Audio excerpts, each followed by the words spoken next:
When I told the story about how I gave the $22 million from selling my company, how I gave it all to charity, and I give some of the details of how I actually transferred the ownership of my company into a charitable remainder unit trust before it was sold, so that when that $22 million purchase happened, none of it touched my hands. Derek Sivers, a speaker, an author, a coder, a father, an expat. He's written books like Hell Yeah or No, and more recently, How to Live, and you can check out his blog, other works, and purchase his books. Somebody recently asked me if I always journal as much as I do. And it's only later when you've arrived, when you suddenly have more time on your hands. I could do any one of 100 different things now. What do I really want to do? What's worth doing? Is that a furthering or deepening a perspective of yours, or did it change a perspective of yours?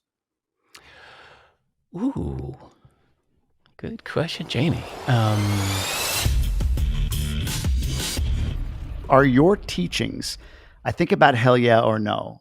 One of the things I remember, I don't know if it was from the podcast or from something else you talked about, was the story, which maybe we can share at some point, of slowing down for the same result. I love that. I've told that story a million times Sure. of you riding the bike in San Diego up and down this beachy strip or whatever. But anyway, these lessons that you teach, these things that you teach, are they applicable to somebody on the other side of an exit or on the other side of some sort of financial windfall? Or are they teachable? Are they applicable for the, starting 22, 25, 30-year-old, whatever that might be? I try to only share things that feel timeless. Not necessarily universal, but timeless. So say if I'm talking to musicians about what I've learned about marketing your music, because I ran a music distribution company for 10 years. I don't go into the specifics about like, hey, go to this website and click that and you'll get an 11% conversion rate. No, like that's too specific. And you know what? There are plenty of other people talking about specific, timely, current nuts and bolts. So I'm only interested in the things that feel like timeless principles or the morals or the philosophical different ways of looking at things so that we can think of things differently, whether you are listening to Jamie's podcast in 2023 or you're listening in 2033 or 2053, I don't know, through your e-hologram beamed into your neurons, then I want it to be still applicable to our life in the same way that we can go back and read books from the 1970s or 1870s and it can still apply to our life today. So I try to only stick with the timeless. Let me dissect this a little bit. I wrote down a whole bunch of stuff and I wasn't sure exactly where we'd go, but this is interesting. You've got, I love Hell Yeah or No. This concept, correct me if I'm wrong, essentially is, look, if it ain't like, fuck, yes, like I want to do that, that's absolutely lighting me up, then just say no. It's not, yeah, that sounds good, but it just, just say no. But at the same time, a lot of what you have done in your career, a lot of the things that you've said yes to, like, hey, my buddy wants to sell a CD on my website, like that sounds good, feel like they were incremental yeses. Mm-hmm. When do you turn off the incremental yes and turn on the hell yeah? I'm glad you asked because yes, I wrote a catchy blog post called Hell Yeah or No. And it said, if you're overwhelmed with too many opportunities, if you're spread too thin because you've been saying yes to too many things, then consider taking this approach. If you're feeling anything less than a, oh my God, OMFG, fuck yeah, count me in, anything less than that, just say no, which means you're going to say no to 99% of everything, but it will leave some space in your life. So when the occasional rare amazing thing comes along, now you'll actually have the time to throw yourself into it and kick ass instead of being spread too thin and trying to half-ass too many things. That's all I said. But it had a catchy title and people liked it and it spread far. The problem is a lot of people have said, oh, hey, man, hell yeah or no, I love that. Man, I use that for everything. That's my approach to everything now. I just got out of college and I'm just saying hell yeah or no to everything. And I'm like, no, come on, man. It's a specific tool for a specific situation if you're overwhelmed with options. It is definitely not the right thing to do when you're straight out of college and you don't know what your hit is going to be, right? Opportunities can be like lottery tickets. The more you buy, the better, especially if they're free. You never know what's going to hit. So earlier in your career, it's a better strategy to say yes to everything. Do it all. Meet everyone. Pursue every opportunity you hear about, run yourself into the ground doing it all, and then when something starts rewarding you, when the world says, yes, that's what we want, and people are opening up their wallets to pay you for something, and it's something you enjoy, then you start to let go of the other stuff and double down on that. And even then, only when you're overwhelmed with too many things, that's when you need to basically raise the bar all the way up. That's what Hell Yeah or No is saying. It's just raise the bar all the way to the top. But yeah, specific tool for a specific situation, not for That everything. makes sense.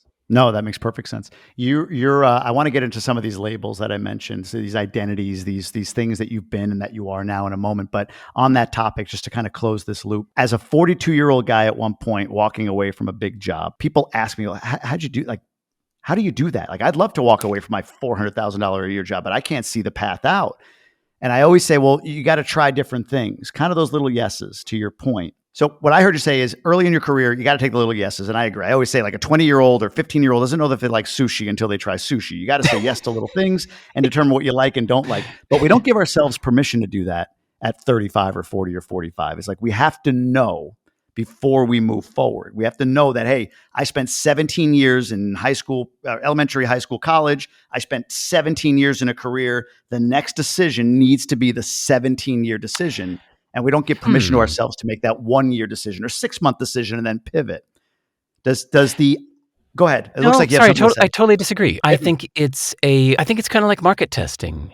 It's like you never know what idea is going to be a hit with the world. And so you just keep putting them out there. Like those people that challenge themselves to come up with 99 business ideas instead of one. Same thing with songwriters. You know, I was in music for a long time. And it was a little tragic when you'd see somebody that had written one song that they believed in this song so much because they wrote it for their mother before she died. And this song means everything to them. And they would go around Hollywood trying to pitch that one damn song, but nobody likes that one song. On the other hand, you have these songwriters that would just write a song every single day, 300 songs a year. And hey, every now and then one turns out to be a hit. And I think that that's a better strategy, a better success strategy for the world, because you don't know what's going to resonate with the world, or even just the zeitgeist of the times, what's going to stumble into the right place at the right time. So I think at any age, it's wise to just try things to see what works. That's not something you only do when you're young. I love that. And I completely agree.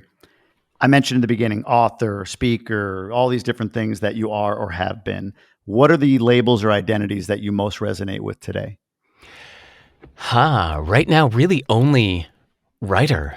Oh, It's an interesting test. Anybody listening to this, if you are feeling like you have many adjectives and you're not sure which label is the right one for you, ask yourself, who are your heroes? This made a big difference for me. I thought of myself as an entrepreneur, a programmer, I don't know, maybe one or two other things.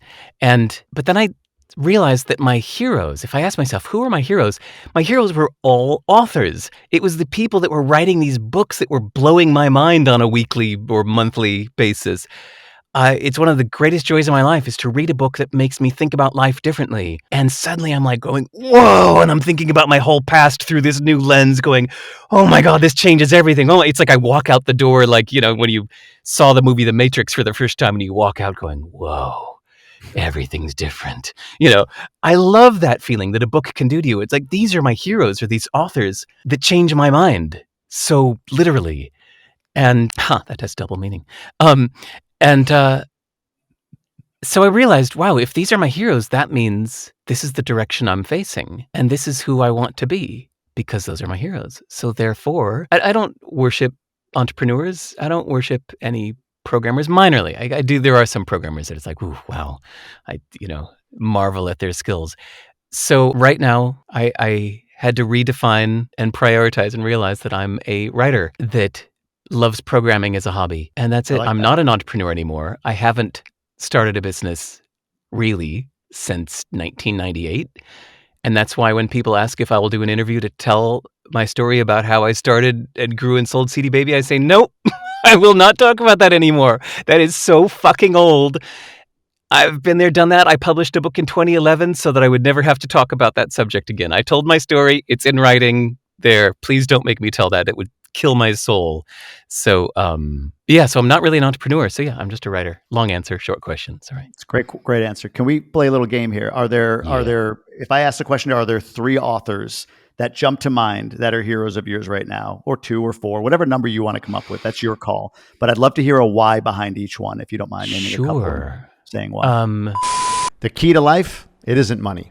It's happiness. And when you measure how happy you are, you actually become even more happy. Our friends at Gobundance, the tribe of millionaires, use a very specific tool to measure their happiness. It's called the Life Happiness Index. And you can have it too. Go over to Gobundance.com/LHI and take your Life Happiness Index assessment. You'll rate yourself in multiple categories on exactly how happy you are and get a custom output for you specifically that you can use in developing whatever goals you have for your life. Gobundance is the tribe of healthy, wealthy, generous people who choose to live epic lives. And the tool Gobundance members use at the base of all of that is the Life Happiness Index. Get out there and grab life big.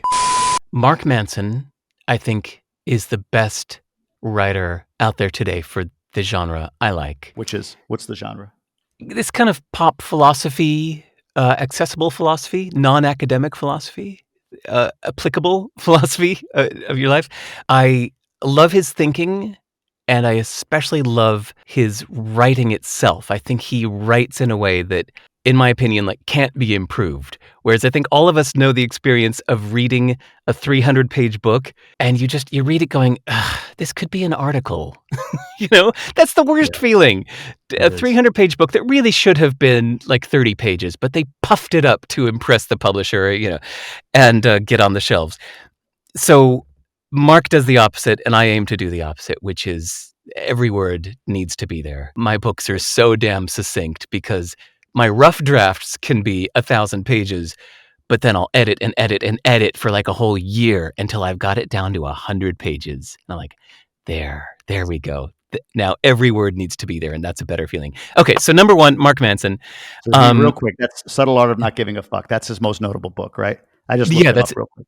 Yeah, exactly. That's his most famous. And then, but everything he's done since then is great too. His book, he wrote the biography of Will Smith, which came out right before The Slap. Incredible And book. It's an incredible book, though. I love that book. Yeah. Yeah. So he wrote that, and it's funny because I know his voice well enough. I can tell where it switches from what Will is saying to what Mark is saying. Anyway, it's subtle, but Mark Manson, favorite writer.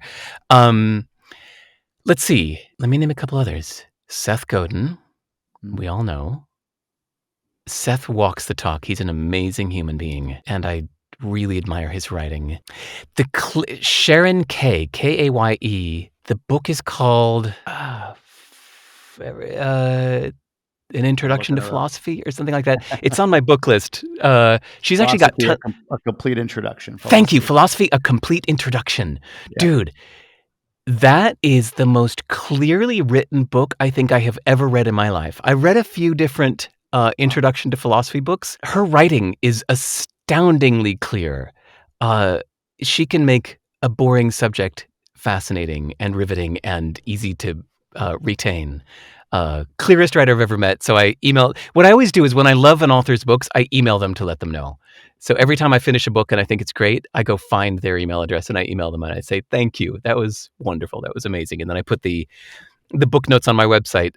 Anybody listening, if you haven't seen it yet, you should. It's thousands of hours of work, all for free on my site, non-monetized. It's just my personal website. So if you go to sive.rs/book, you will see the notes from every book I've read since 2007, with detailed notes, my takeaways, my review, my recommendation rating on a 1 to 10 scale. And I just put it up on my site as just a kind of a public service. Honestly, it was something I was doing for myself anyway, just to retain what I was reading. And I realized it would take no effort to just take my text files and put them on the website. So there they are. Makes sense. Wow. Okay. With your identity and or label as a writer, the one thing, what kind of conversations is that exposing you to, or what's lighting you up when you have conversations now specifically with that label in mind or with that identity in mind? I love a new point of view. It's like metaphorically, visually, right? Can you imagine it as if life was this very complex crystal of a rock in your hand, and you're looking at it from this point of view, you're looking at it from that point of view, you hold it to the left, you hold it up to the light, You go into a dark room and you turn it and you get to see if it glows in the dark. If you think of that metaphorically with life, every now and then somebody can give you a new angle, like, hey, check this out. Hold it like this. Look from that angle and you go, whoa, wow. I never saw that, little hole that went through the middle or whatever it might be. Again, sorry, I'm being all metaphorical, but I love when somebody does that for life. You asked for 3 authors, but now I'll name a particular book where I don't even know what the author's name is, but the book itself was brilliant. It's called The Courage to Be Disliked, and it's a Japanese author. Fumitake Koga and Ichiro Kishimi. I'm butchering that. There you go. Okay. No surprise I didn't memorize those names. But the book itself is brilliant. It's weird. The whole thing is a dialogue between a wise master and a cranky student, like a constantly cranky student. And the whole thing is just a dialogue back and forth between them. But that's how the Japanese author is choosing to communicate the philosophies of Alfred Adler, I think was his name, who was a contemporary of Sigmund Freud's back in Vienna.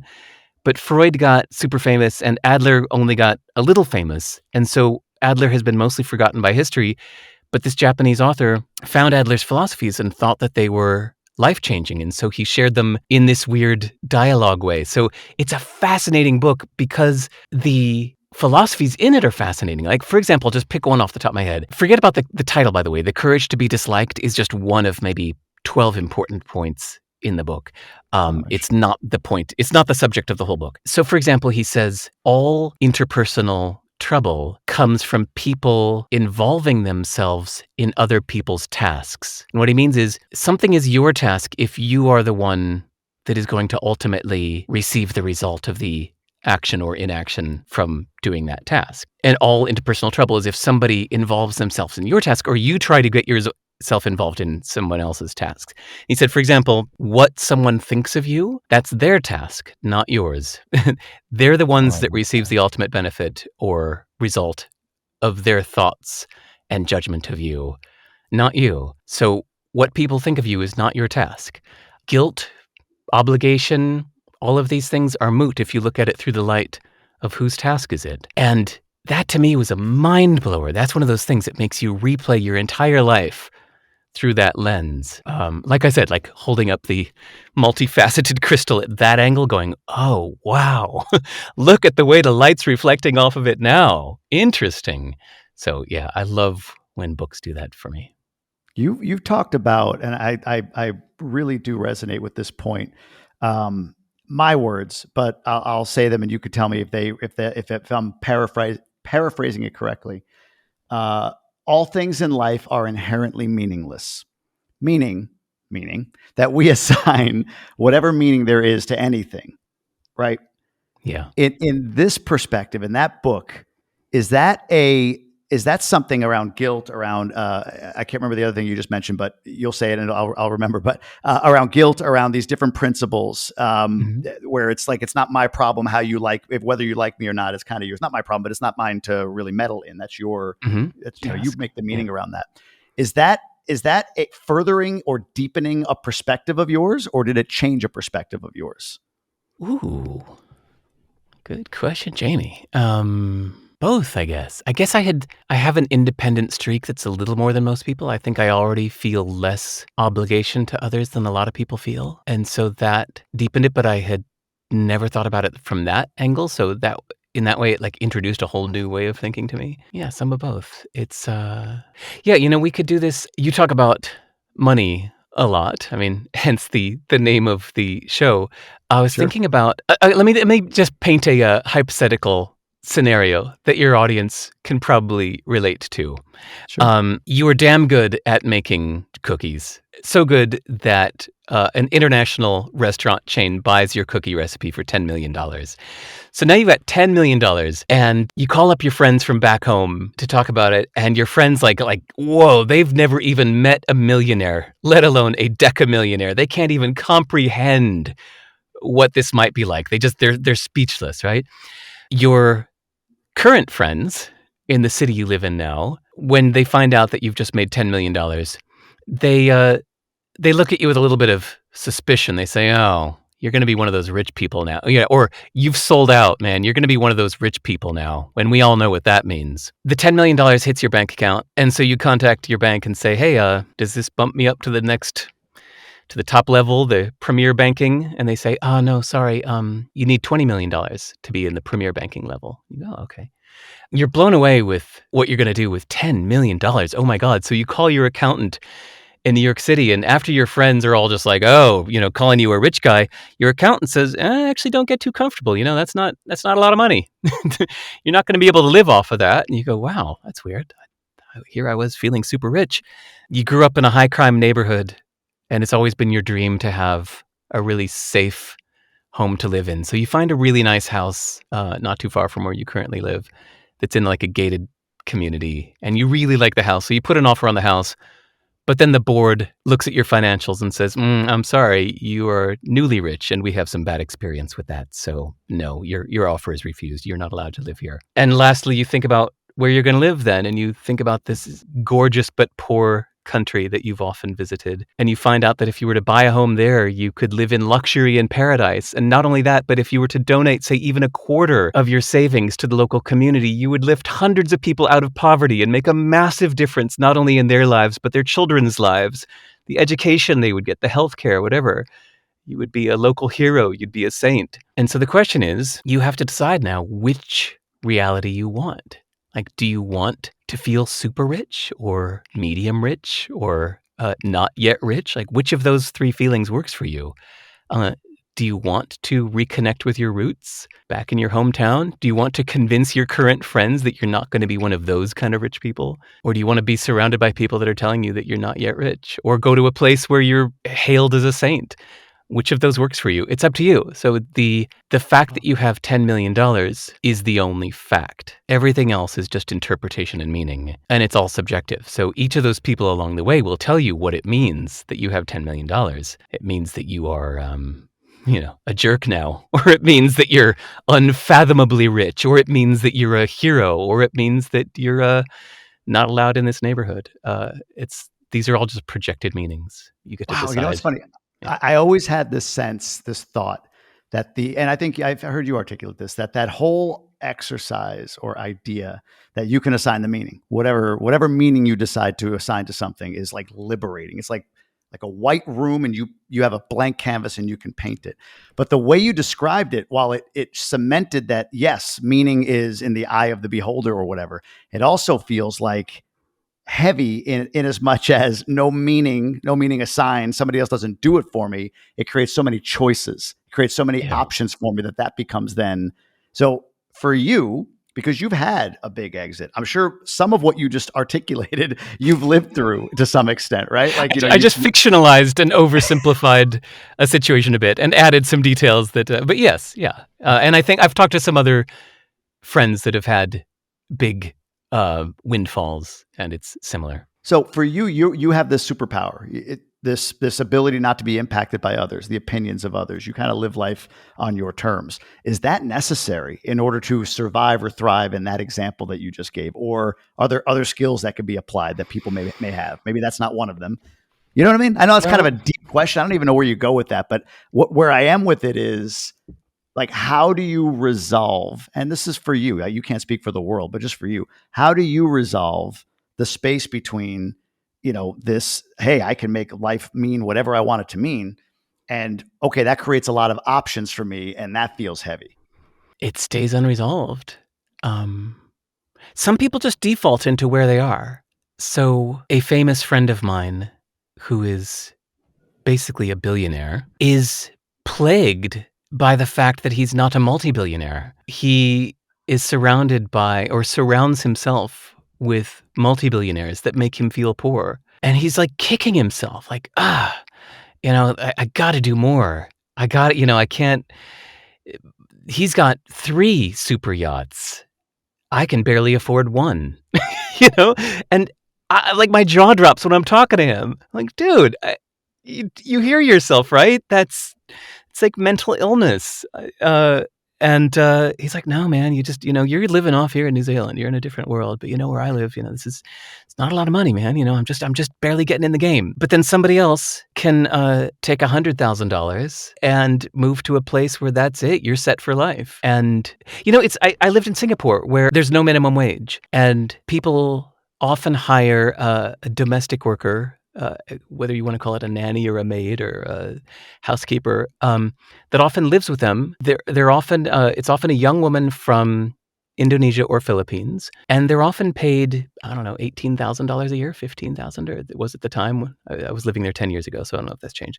But some people would be shocked that it was so low. But what blew me away is when people told me that no, $18,000. She lives for free here in Singapore. They pay her cost of living. She sends that entire $18,000 back to her village in Indonesia, and she is a hero. Schools are built with her name on it from that, just the part of the $18,000 that's left over after her immediate family's taken care of. Then it goes to the village where this domestic worker in Singapore is now a hero. She's the rich woman of the village. And I love that reframing. Or just reminds us, the Against Malaria Foundation will tell you it takes $2,000 to save someone's life. That's about the cost of providing enough mosquito netting so that somebody does not die of malaria. It costs about $2,000 for somebody to not die that would die without that $2,000. So every time you're spending $2,000 on your business class flight instead of economy, you think, well, someone's going to die, but I'll be a little more comfortable for a few hours. You can think about this in any way that works for you or plagues you, or it's up to you. It all just becomes personally subjective. Which of these mindsets works for you? Because it's different for everyone. So for you, others, the concept of others is less about whether or not they approve of, like what you're doing, judge you or whatever. The concept of others for you is be in service to them. Sometimes. That's one of the instruments in the orchestra that we could play. Sorry for that metaphor.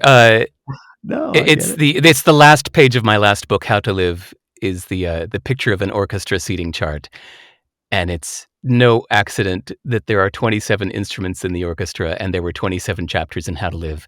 And I think of the philosophies that we could live by as instruments in the orchestra, where there is no one right answer. That like there is no one right instrument in the orchestra. It's all about when you want to play them, how you want to combine them. You use time. Sometimes you need the cellos. Sometimes you need them to stop as the flute solos, and then the clarinet joins the flute. Yeah, there's no right answer. Yeah, so living for others is something I value sometimes, but not always. Got you. I get that, actually. That makes a lot of sense to me. And I think how you do it, the way in which you decide to serve, when you decide to serve, what you decide to serve is all relative. This thought I had recently. Oh, go ahead. Wait, sorry to interrupt you there, but the tricky part is no matter what you choose, there will always be somebody telling you that you're wrong. 100%. You got to brace yourself in advance, because even if you choose to be generous, somebody's going to be telling you that you're wrong for giving it away, or you're wrong for how you gave it away, or whatever. Mr. Beast right now is the current example of that. Dude is crazy generous. I got to admit, I was dubious at first. I thought it was a trick. I thought he was putting fake money into the suitcases to get clicks. No, dude's for real. He is so crazy generous and still gets attacked for everything he does. Somebody's always there to raise a stink saying, what a jerk.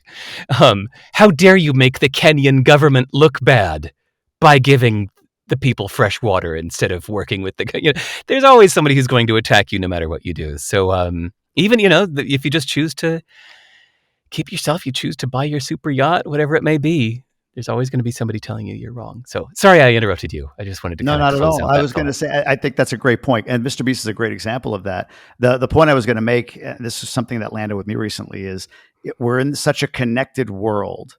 No matter what you try. I mean, I know you're not on social, right? But there's just, it's hard not to be inundated with what's happening in the world. Just recently, this past week in Santo Domingo, the capital city here in the Dominican Republic, terrible flooding, killed 22, 23, 24 people so far. The body count keeps adding up. In this world versus maybe when we grew up, you hear about everything. So I have to emotionally digest everything, what's happening in Africa, the typhoon in the Philippines, whatever might have happened in Australia, right? Like the school shooting in the United States.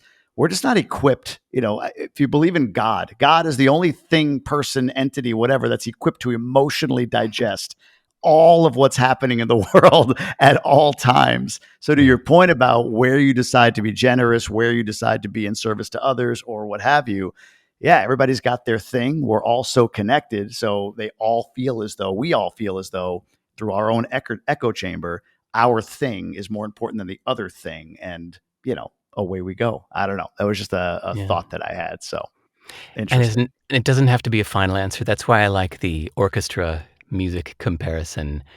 Is there's no final answer for when the cellos or should the cellos play or not. It's just, Yeah. Earlier, yes, currently, no. In the future, again, maybe yes. So it's the same thing with our various philosophies of life that we go by. There are some times where, for your own peace of mind or mental state, you need to be a little selfish right now. You've been giving too much. You've been spreading yourself too thin. You've been living for others too much. Sorry, world. Got to be selfish right now. Got to take care of my own. Got to work on the production function. Got to take care of the goose to keep laying those golden eggs, whatever it Yeah, is. no doubt. And you can't feel that that's bad, or even if somebody attacks you for it, you got to know that this is what you need right now. Yeah. You and I share this desire to kind of see the world. You also, though, went a step further than most in giving up U.S. citizenship, I think in 2011, in order to. So here's the base question, just for the audience. Were you running away from something or running towards something by, say, leaving the country and getting rid of citizenship, which is a drastic move? It's funny. I disagree with the question. We don't do that if somebody, say you live in a house with a few rooms in it, and you decide to sit in the kitchen to read a book instead of the living room. Or, you get up and stretch and you feel like sitting in the living room for a while. Yeah. We don't say, what are you running away from? Just That's fair. There are many rooms in this house. I feel like sitting in this one now. It's like, we live on this earth that has many parts to it. There are many continents. I feel like being in this one now. I'm not running away. I'm not running towards. It's just being in this place we're at, that's all. Yeah. That said, I learned a word recently I like, xenophile, Xenophile, which I think means somebody who's fascinated with what's foreign or strange. I went, yeah, that's me. I don't know if it's my amateur anthropologist side. Maybe that's a future hobby of mine. But I just always seem to be fascinated with whatever seems foreign to me now because of that thing I said where I always love a new perspective. So getting to know new friends in India or in the Middle East, these places that were not part of my worldview before, and getting to know people well that grew up there, I hear so many new perspectives that I'd never considered, or I get to know and care about people that have completely different beliefs than I do, and it's so much more interesting to me than just getting to know more homies. So I think that is also what does keep me driving out into the unknown for me. I love that. What New Zealand is the place you've lived, I think, the longest in one spot. At least. Soon it's going to be the longest I've ever been anywhere in my whole life, which is crazy. That's but yeah, that was just an accident of circumstance. My kid's mom and I were a very short-lived relationship. We were only together for a couple years, but oops, had a baby. And this is just where we happened to be when he was born, and right out. He was born in Singapore, but then we moved here when he was a baby, and this is where we were when he broke up. And so here we are still, and he's 11 now. But it was just, I love New Zealand. I think it's my single favorite country. If I had to only be one place for the rest of my life, which that's what COVID years felt like. You got to pick. No traveling allowed. You got to pick a place.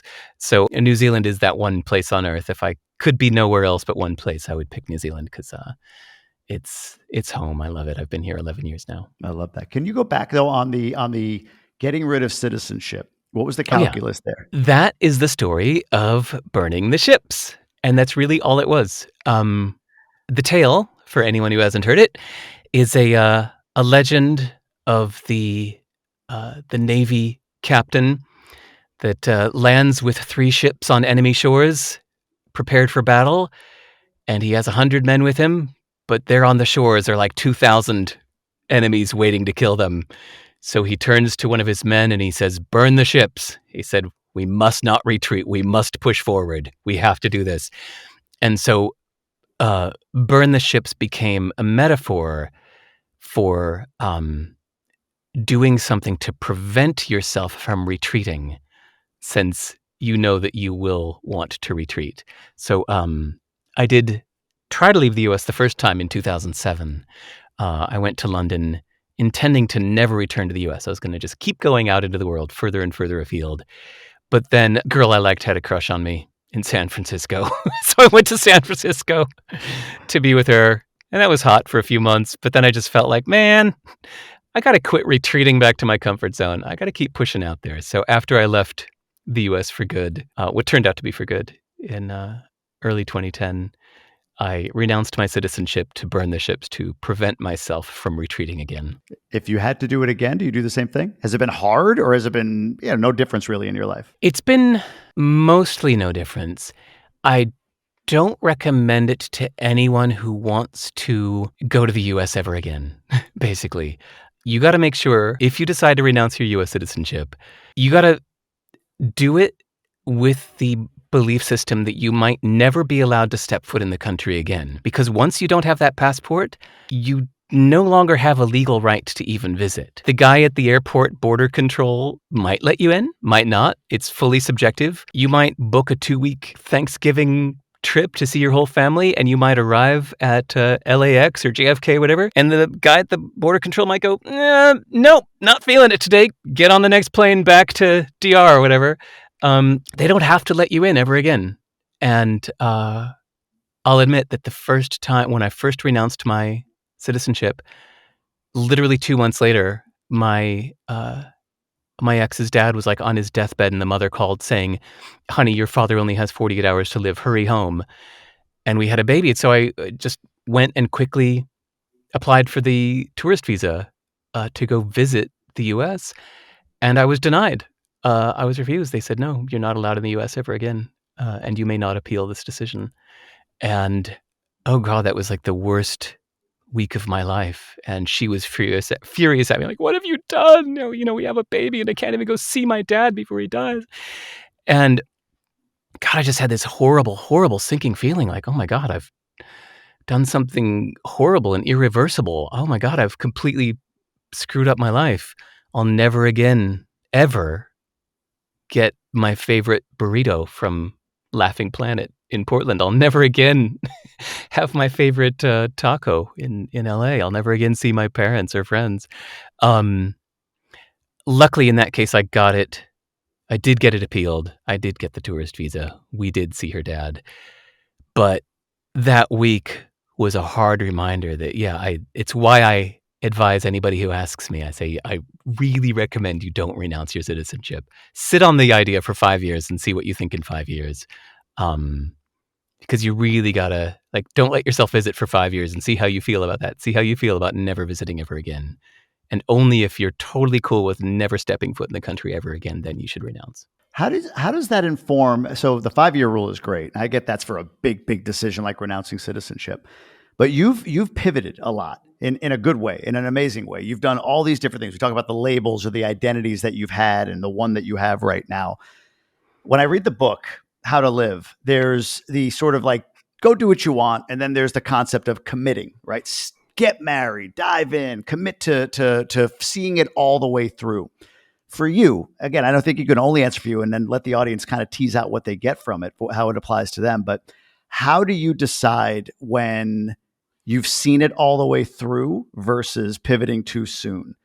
What does that look like? Like, there's the whole 3 feet from gold or cut your losses. Like for Derek Sivers, what's that decision tree look like? Damn, Jamie. Good one. While you're noodling it, the reason I ask is, and I want to make sure you and everybody understands this, you have had such significant impact in all of the things that you've done in music, in CD Baby, as a speaker, as an author.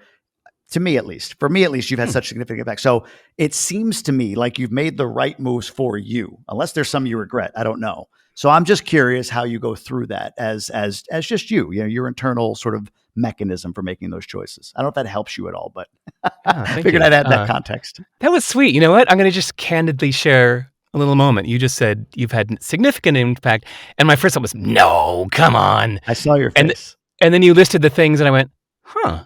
Yeah, I guess so. Oh, that's kind of cool. I hadn't thought about it that way. Let me think. How do I know when I'm done? There's this feeling of diminishing returns. That's when I sold CD Baby. Ultimately, was it felt like early on, yes, I worked hard, and the business was like doubling and doubling and doubling, and I was getting emotional rewards, social rewards, financial rewards, intellectual rewards, and then after about 10 years, it's like, wow, I'm working really hard, and the rewards are just kind of flatlined. It feels like I could keep working a ton harder and get maybe 5% more reward. It's like, therefore, I think I'm done. Like, that's what it really came down to. When that, there's probably some kind of visual chart. Somebody could draw that, those two lines, and then it starts, the amount of effort, the amount of reward. Sure. Once the Can effort. we stick with this one for just a Yeah. moment? Mm-hmm. Were you right? Looking back on it, because CD Baby was a company that sold CDs from artists. Like today, not relevant. So were you right in timing it? Were you right at the point that you were? Was it only 5% greater year over year? Or after it was acquired, was it like, okay, that could have been 100 million? Not that that matters to you, but I'm curious if you were right. You nailed it with the latter. That for me, it was right. For me personally, for my intrinsic motivations and my personal interests, it was the right time and I was done. Then this kind of VC whatever company bought it. I looked the other way, and 10 years later, they bought it for $22 million, and 10 years later they sold it for, I don't know, somebody could look it up in the news, search the web, but it sold it for like $140 million, $120 million or something like that. Wow. 10 years later, and I had maybe about 20 seconds of thinking, damn, maybe I should have stayed at the helm for another 10 years. Actually, I don't even know if the idea lasted 20 seconds. It was like, nah, that would have sucked. I was like, you know what? I would have paid, $90 million to get out when I did. Like, I made the right choice for me. Because, oh my God, if I would have just sat there at the helm of CD Baby for the last 12 years instead of doing everything else I've done in life, oh yeah, I would definitely choose this. So yeah, for me, it was the right choice. Financially, the company was not done. I was done. It's good to distinguish. It's good to distinguish between those two and to know yourself well enough to know when you are personally done. Yeah. Take that same, if you don't mind, take that same question. How do you know when it's time to walk away for you versus stick through and manage through, say, to relationships or anything else that you want to go into? Relationships. All right. And look, I'm not trying to meddle, but at the same time, just following your story, I know that you've had many partners, and for you, is that one of those things where have you been 3 feet from goal and walked away, or again, apply it to any other thing that jumps into your mind? That's just the one I thought I'd help with and throw it out there. Fuck it. The most raunchy one on these podcasts I do. I like to challenge myself to be honest. So, yeah, fuck it. Even though we're on the Tribe of Millionaires podcast, it's not like this is the tribe of relationships or whatever. I'll tell you, the 13 months ago, I broke up with an amazing, wonderful, loving, devoted woman that I was engaged to, that we were planning on having kids. We bought a house together. We'd been together a couple years. She basically emotionally adopted my son, and he adopted her. But 13 months ago, I broke up because I could tell that our deeper values were so different that it was like, let's see, camera. It was like these two, imagine two lines on a chart where at the beginning they start near each other, but one is going this way and one's going that way, and they've intersected right now, and they're still right next to each other. But if they just keep going the way they're going, they're going to end up in very different places. And it was a very wise decision And I've been thankful almost every day, literally. Every day I'm thankful that I broke up with her. She was devastated. It was a really hard decision. Like I said, we were engaged. We bought a house together. We had this life. We were actually trying to have kids. But then I saw as time went on that we were heading different directions. And I'm old enough now to know how this goes. If we have kids, if we stick to this, it's going to be really hard. We want such different things out of life. This is going to keep getting harder and harder. And we're going to keep getting more and more resentful at the compromises we're making. So, I walked away 13 months ago, and I'm so glad I did. So that was another good choice, even though it was a choice in the negative. You can't look at that from the outside and say, "There's another way that Derek Sivers crushed it." That was but I'm really proud of myself for making that choice. I don't know. I think I disagree with you on that, because what I heard in both stories, and thanks for going into that, the relationship part, and also with CD Baby, and I'm sure if you continued to tell stories of when you made the decision to move on, if I boiled it down, and again, correct me if I'm misinterpreting this, it comes down to tuning into heart versus head. You mentioned values, so you are looking at, what do I value right now, and does it align with, which decision aligns best with that set of values. So at the time that you sold CD Baby, your value was, I don't know, freedom, let's say, or the ability to wander and go wherever you wanted to go. I don't know what the values were that were intersecting with this lady that you broke up with 13 months ago, but whatever it was, it didn't align. The decision to go forward didn't align with the values that you held. So you have a heart focus versus head focus when it comes to making decisions. Is that a fair assessment? Yeah, and we call it heart, but that's a question I was going to ask you about, but go ahead. It's that's just some weird slang for your deeper, more entrenched values. It's interesting to look back at your history to see what things about who you are now are kind of part of a current phase versus what have been there the longest. And what do you mean by that? I'm sorry. Can you unpack? Okay, yeah, I'll give a real example. That there are times when I feel super social. When if you look at my blog, in February 2023, I went to Chennai and Bangalore in India, and I only had 9 days during my kids' school holiday where I could go on that trip. So in 9 days, I sat down and had one-on-ones with 50 people in 9 days, which meant basically somebody at 9, 11, 1, 3, 5, 7, and 9 every single day for 7 days. And it was intense. And people said, "Oh my God, it sounds exhausting." I was like, no, it was exhilarating. It was amazing. But that's something that I can do for a short time. And I've also had little doses of that, where it's like I moved to Singapore and I got to know everybody. I moved to New York City and I hosted dinners every single night and I met a ton of people. But if I look back at my history, those are short-lived phases where I'll do that for a little while. And so I would say that's not something that's consistent in me. I would not want to go design a life where that's something I do every day from now on. Because if I look at my history, that's something I enjoy doing in short bursts. But now if I look, I'm 54 now, and if I look back at my history back until I was 17, I have been moving to a new home consistently every 1 to 2 years since I was 17 years old. And I'm old enough now to go, yeah, okay, I think that's pretty solid. I think there's just something in me that after 1 or 2 years, I feel like, yep, that's enough. I know this place now. Next. And so I can now use that to make future decisions. Like, should I buy a home? It's like, well, no matter what you're feeling right now, of like, I really think I want to settle down. I'm feeling like putting down roots. Yeah, well, look at your long history. Historically, no matter how you feel in the moment, you find a reason to move every year or two. So, I don't usually speak to myself in second person, but I'd say, Derek, don't buy a house. Even if right now you're feeling like, oh my God, I want to buy this house. This is the house of my dreams. I want to stay here. Look at your history. Make a wise decision. Call it heart if you want, but to me that's more like, these are my entrenched values.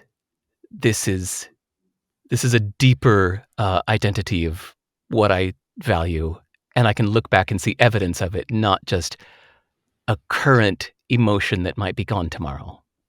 When you have a kid, I have two boys. Yours is 11, 12? 11, yeah. 11. Yeah. When you have a kid, do you have any sense, fear, and this could just be our own conditioning, that a more, I don't know, movable, nomadic lifestyle? I'm asking this as a parent who's moved his kids to another country, right? Uh-huh. I believe in my soul that expands them. Yep. I believe in my soul that it's not destabilizing them. In fact, I think it's doing the exact opposite. It is expanding them, and that creates more stability. It creates the visual I have on this is like it's widening their base, right? So that creates more stability in their life. What say you on that? Do you feel like is there a point at which it's too much? Can you not be too much with a kid that, traveling? And because your son, I think, has lived in multiple countries at this point, or at least has been to multiple countries. Yeah. Just curious with because I'm the same, and I've moved a lot. Like the longest has been like 3-4 years in one particular spot. I'm 45. Yeah. Nice. So yeah, I wonder that sometimes. Like, am I creating a lack of stability for my kids, or is that an echo chamber of a past self? Yeah. I suspect that everybody projects their preferences, or let's say communicates their preferences as if they are moral fact. So when somebody says, kids need stability, I hear it as, I need stability and I want validation for my current feelings. Oh, I like that. Like that. And kids are resilient, but on the other hand, it depends on the kid, of course. But I think in general, listen, I'm about to do it. Here we go. Here it goes. I'm about to do it. I think it's good for kids to move constantly. It helps them make new friends. It helps them see the world from different perspectives instead of thinking one way is the truth. I see some kids that spent their whole life in one place, and they try to just visit somewhere tame like France, and they're just like, where's my peanut butter? The milk is all weird here. And they're just because they think that life should be one way because they spent too long in one place. So I think living in different places helps untrench you from thinking that things should be one way. You start to see like, there are multiple ways of being and they're all correct, or none of them are wrong. Okay, but you see what I'm doing? I'm just taking my preference, my xenophile, my love for moving every 2 years, and I'm validating it by declaring it to be a moral truth. When I say to especially my older one who's 8, most people would say that where you live is unsafe, meaning in Dominican Republic, where you live is unsafe. It's I don't know. I get this like not rush, but like a sense of pride in me when he's confused by that. Like, what? Like that to me means he's expanded more than the 40-year-old that grew up in the same house, and is living still a block away from where he grew up or whatever. I love the fact that they get this expansion. Next step though for me. Sorry. This thing we're talking about right now is actually the subject of my whole book that I'm working on now, called Useful, Not True. Yeah. Which is, I think it's so funny how people declare perspectives to be facts, almost as if to say, water is 2 parts hydrogen and 1 part oxygen, and Dominican Republic is dangerous. As if these are just facts. And no, but that's just that's one perspective. Somebody else could tell you that Dominican Republic is the safest place to grow up. It's funny, we think of Israel as dangerous, and an Israeli friend of mine, when he moved to Los Angeles, his mother was terrified. She's like, oh God, you're moving to Los Angeles. That place is dangerous with the Bloods and the Crips and the gangs and the Rodney King and the this and that. And like, oh honey, I really think you should just stay here in Israel where you're safe. I'm really worried about you moving to Los Angeles. And he had to constantly call her to let her know that he's safe in Los Angeles. And any of these things can have alternate perspectives. And that's hence the title of the book, Useful, Not True, is that I only consider something to be true if it is truly the only right answer. Water is 2 parts hydrogen and 1 part oxygen. That's just true. Dominican Republic is dangerous.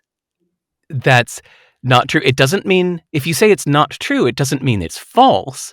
It just means there is another way of looking at that. Another possibility exists. What's the useful part in that title? Useful to me means whatever helps you do what you need to do, be who you want to be, or feel at peace. And it's a good way to judge ideas, statements, judge them by not whether they're true or not, because basically almost nothing is absolutely, inarguably true, but instead judge them by whether it's useful or not. So watching the news and hearing that in Detroit, a pregnant woman was stabbed, that's not useful. I'm not going to do anything about that. But for you, hearing that there was a flood in Dominican Republic is useful to you. It's not useful to me here in New Zealand. I'm not going to be doing anything about that flood in Dominican Republic. You might be. So that's useful for you, not useful for me. Yeah, it's a good way to judge philosophies, judge statements that people make. Just run them through the filter of not asking, is that true or not? Because let go of that. Because once you declare something to be true, that closes it. It's like no further questions. That's just true. Once you declare something to be not necessarily true, it opens it and you can start to, just saying not necessarily true invites other perspectives. It encourages you to say, well, what's another way of looking at this? And I think that's one of the most powerful tools in our mind to do that. So that's why it's basically a self-help kind of book, saying that we should be doing that more often. That's why it's good to declare as little as possible to be true. I think about a statement you might make, say, if you're going to quit your job, it's scary to quit my job. I think that's Right. I think it's a useful statement in some ways. Tell me if you think I'm wrong. Meaning like, okay, so then, but is it true? Well, no, I'm not going to declare it to be true because that opens my mind, but useful in as much saying, okay, well then to make it not scary, what are the steps I need to take? The side hustle I need to build, the business I need to buy, the real estate portfolio I need to go after, or moving overseas is difficult.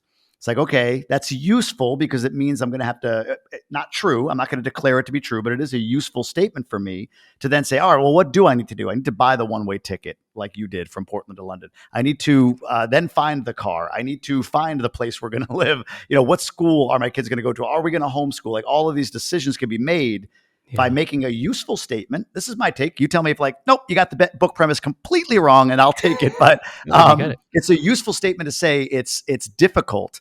But if I declare it to be true, then I just shut down the opportunity or the possibility of it. But saying it's not true opens me up to saying, okay, well, if it's difficult but not true, then I can take steps to resolve it. Yeah. Is that your intention? And is it useful for you? So for some people, hearing that something is hard is not useful. It actually makes them shut down and run away from it. For somebody else, hearing that something is hard makes them excited and want to step up to that challenge. Creates action. So it's all about, again, not declaring it to be absolutely right or wrong in any way. You just say, is this useful for me for now? For where I'm at, I'm not saying for anybody else, but is this useful for me? So for you saying, we're thinking of moving to DR and it's going to be hard. It's like, yeah, this is going to be great. Like, it is going to be hard, but this is great. I want a challenge. I'm in the mood for a challenge. So yeah, for you for now, it's useful. Notice that, by the way, as I was putting together the book, I noticed that all of these things come into the category of future predictions. Somebody says, oh man, if that jerk gets elected, this country's going to hell. It's like, well, the future doesn't exist by definition. I mean, the definition of the future is something that hasn't happened yet. So the future doesn't exist. It's the term that we call our imagination and our predictions. So when you say this country is going to go to hell if that guy gets elected, what you're really saying is, I don't like this guy. I disagree with his policies.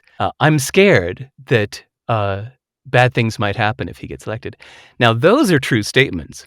Speaking in present tense about your subjective personal feelings on this, those can be true statements. Saying this world is going, or this country's going to go to hell if that guy gets elected, that under no definition is that true. I like that. That makes sense. That makes very much sense. So same thing with moving to DR is going to be hard. That's a future prediction. That's a guess. And maybe what somebody's saying is, I'm feeling overwhelmed by all of the unknown things that I've never done before and have no experience doing. Now you're speaking the truth. Yeah.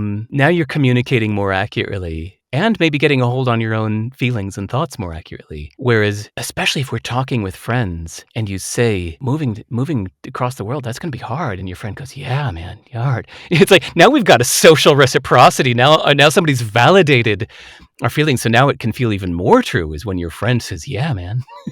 So got to watch out for that. I love that. Honestly, like just listening to you, it's funny. I'm sitting here. I'm like, I've got this next question, but I just paused and really listened to you. And the deep introspection you go through is really, really cool. And I don't know where this question came from, but it just kind of going back to, you talked about the mentors you had, Seth Goden, Mark Manson, I think, and I forget the lady's name that wrote the Sharon philosophy K, yeah. book. Thank you.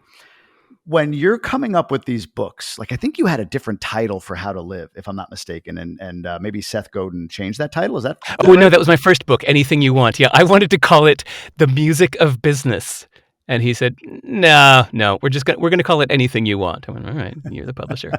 Make it simple.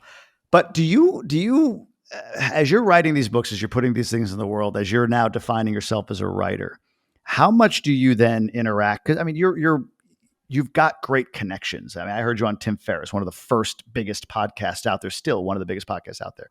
So you have a great network. How much do you leverage that network? Kind of maybe we're getting into the tribe element here, but like how much do you leverage that network? These mentors, Seth Godin, Mark Manson, like, do you know them? Do you said you email them, but do you leverage them? Do you talk to them? Do you seek guidance from them?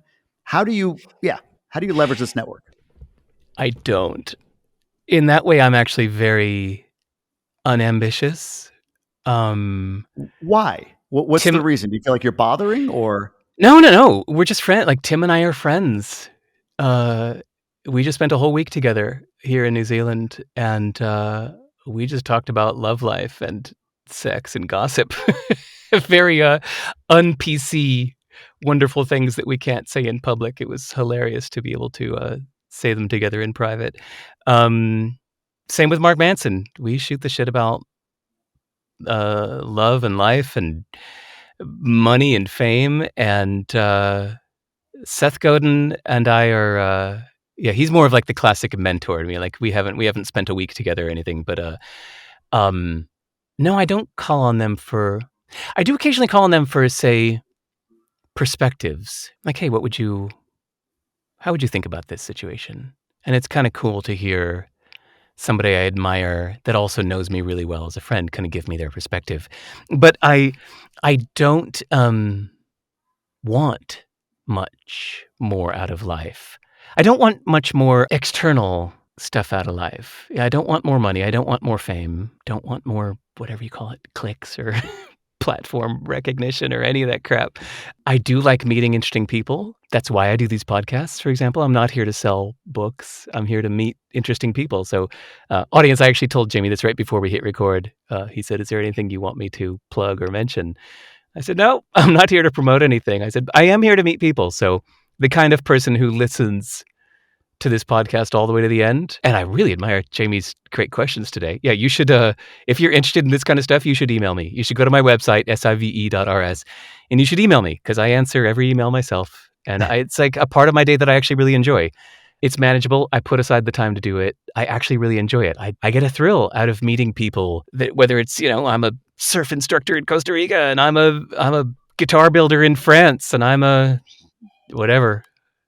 digital nomad living in Cyprus. And I love meeting these people that email me out of the blue because they heard me on a podcast. So this is my great reward. I don't want money. I don't want fame. I do like meeting interesting people. So that's why, no, there's nothing I would ask Seth Godin or Tim Ferriss or Mark Manson. Notice we use the full name when we're talking about the famous person, the famous public figure. There's nothing I have no asks for them because we're just friends. Yeah. Have you satisfied the How to Live principle of being a famous pioneer in any way? You mentioned about fame. You're not seeking it. Ooh, I guess a little bit. So you read it. Yeah. That's a chapter that I think was fun and I think was worthy. I was mostly inspired by A.J. Jacobs and Tim Ferriss with that, but I do think it's a worthy thing to do, to go out and do the daring thing even to set and do it very publicly to set an example for others. So maybe in a way, I think I do what seems like social signaling might be, but I think I more often am trying to be useful to others. Like when I told the story about how I gave the 22 million from selling my company, how I gave it all to charity, I wasn't going to be public about that. But then people kept asking me about it. And I thought, I could try to be humble, low-key, but actually sharing this story might reach somebody else whose company is structured in such a way that they could do this. Because it was kind of, if you read the story, it's at sive.rs/trust. And I give some of the details of how I actually transferred the ownership of my company into a charitable remainder unitrust first before it was sold. So that when that 22 million purchase happened, none of it touched my hands. The entire 22 million went to the charitable trust and never came to me because the company was already profitable at that point. It was already making like $4 million a year net profit. And I was the sole owner. I had no investors. It was just me. All debts had been paid off, house, car, whatever. House that I lived in for only 2 years. and I didn't need the money. And so I just realized it would make me happier if this entire 22 million went into the charitable trust. And it was not unique. It was an unpopular or not widely known thing that I only knew about because my lawyer just happened to have a background in U.S. tax law. And so he knew about this structure and knew that we could structure it in such a way so that the entire 22 million went to charity. Whereas if the 22 million would have come to my hands, 7 million would have gone to the IRS, leaving only 15 million for charity. So if I wanted the entire 22 million to charity, I had to transfer my company into a trust first before the deal was irreversible. That was the condition. There was still a chance that the purchasing company could have backed out. But because the company was owned by a charitable trust, then when the purchase happened, all 100% of every dollar of that 22 million got to go to charity. So that felt better for me. I could take you another 3 hours, but I won't. I want to ask this though. Will you do something for me? Yeah. Well, let's find out. This is almost like if you've watched Seinfeld for a long time and you've seen him do a bit from afar and you have a chance to hear him do the bit live. You want to hear it? Okay, I get it. I told you at the jump, one of the most compelling stories, blog posts, I believe it was in Hell Yeah or No, was about the concept of of slowing down for the same result. Okay. Can you tell that story? Gladly. I haven't in a while. Why not? It's funny. I was a full-time musician for 15 years of my life. Played over 1,000 shows. And so much of getting up and doing shows is singing a song that you've sung 1,000 times before, and you get up and you give it your best, and you actually kind of enjoy it too, because each time it's a new telling. So anyway, okay, yeah, I'll sing that song. Totally true story. I was living in Santa Monica, California, on the beach in the suburb of Los Angeles, and I was just 4 blocks away. I lived on 4th Street, and right after 4th Street was the Sand, and there was a bike path that winds for something like 15 miles in the sand. And so for exercise, because I was just sedentary, every day for exercise, I'd get on my bike, I'd go on that bike path, and I would like push it as hard as I could, like, head down, leaning, just red-faced, and I'd get the little, the watch, the timer, the heart rate meter, and I'd push it as hard as I could. And every day, after the initial, say like first week, every day, this 15-mile loop would take exactly 45 minutes. If it was a super windy day, it might be 46 minutes, but like never below 44 minutes. It was always right there, almost exactly at the 45-minute mark. But after doing it for a few months, I noticed that I was like kind of over it. That like the idea of going out and like the burning muscles and the bright red face and the feeling exhausted for 2 hours afterwards, like I was doing it less. So I thought, okay, you know what? I need to chill a bit. I'm going to go at half speed today. Like it's actually going to feel weird how slow, almost like if you've ever tried to walk down the street slowly, it almost hurts to walk that slow. So it was like that on my bike. I was like, I just went on the same bike path, but I was like, just chilling. I was looking out at the ocean, and there were dolphins that day. And true story, in Marina Del Rey, there's a breakwater point that has a bunch of pelicans on it always. And I went right near the breakwater point, and suddenly all the pelicans like got up and went over me. I was like, whoa! And as I was looking up, a pelican shit in my mouth. I was like, holy shit! It just shit in my mouth. I was like, whoa! I can actually taste the like digested oyster shells. I was like, well, that's a unique experience. And so I was just chilling, and I did the same path as usual. And when I got back, I looked at my watch, and it said 48 minutes. And I went, wait, what? 40? What?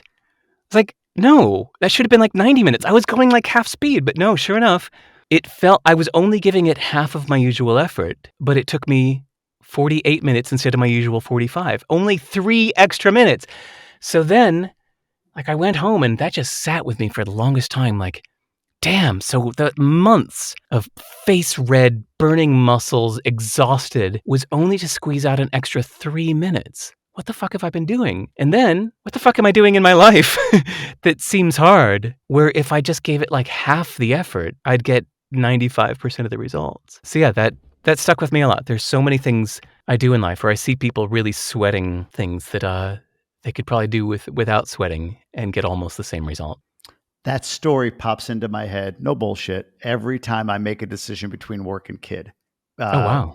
deciding on the kid instead of the work, like, what am I really going to be able to accomplish in this next hour and a half that's going to be life-changing, truly? Right. Like, I might get 2% more, whatever, out of that. But the ROI on that time spent with either of my kids in that time, you know the answer to that one. So, yeah, Derek, man, this has been, honestly, this is one of the coolest interviews I've done. We've been blessed to have some great names and everything, but for me to have you on, it's sort of a full cycle moment for me. So I appreciate you being open to it. Thanks for answering the email. I can't believe that as big a shows as you've been, I can't imagine your inbox, and this is how you manage it. You get so many emails. No, I got a good system. I've written some shortcuts, sentences that I say the most often I've assigned to single keys. So I'm able to type basically crazy fast because, I reuse my most common sentences in a single keystroke. And, but yeah, I read every single email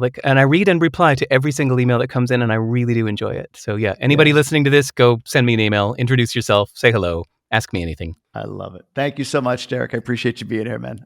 Thanks, Jamie. See ya.